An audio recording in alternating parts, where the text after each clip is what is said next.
BALDO. I am a property owner at mile marker 72, and thank God I have a neighbor who told me that we should be here.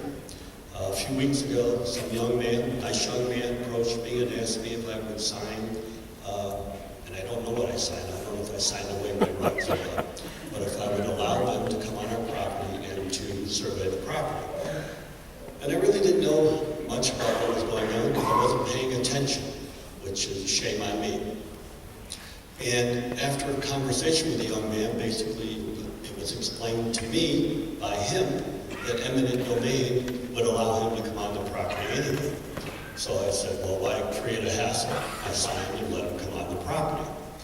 And when we were having that discussion, he indicated that the route, actually he showed it to me, that the route that the pipeline was going to be on was on the ridge at the top of the mountain. This would be basically over by Franklin Mountain. And at the top of the mountain, it didn't seem to affect a whole heck of a lot except the ridge.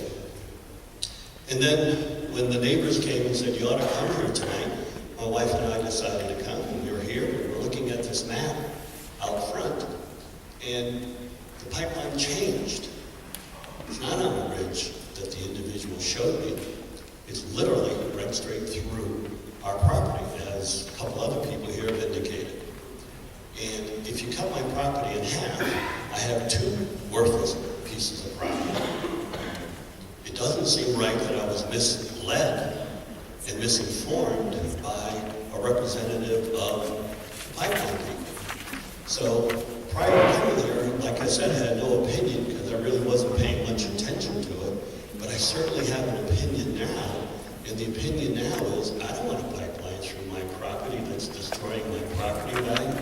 I lived in Pennsylvania. I lived in Bradford, Pennsylvania. We had, in Bradford, Pennsylvania, they had the only donkey, they're called, the wells, the oil wells, at a McDonald's. You'd pull into the McDonald's drive-thru and you'd go by, yeah, that is funny, you'd go by the donkey.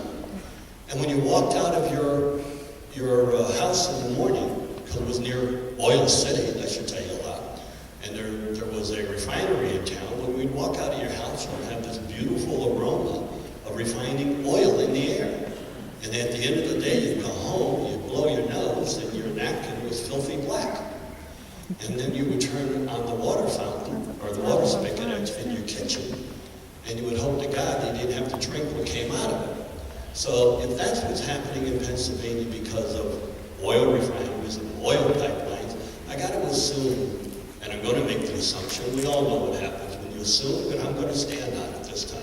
I got to assume that what we're doing here isn't healthy, it isn't good for the environment, it certainly isn't good for my property, and I have a water source that bubbles up, and it's a spring, and when my wife and family and I travel, the first thing we do when we come home is run to our water source because it's outstanding water.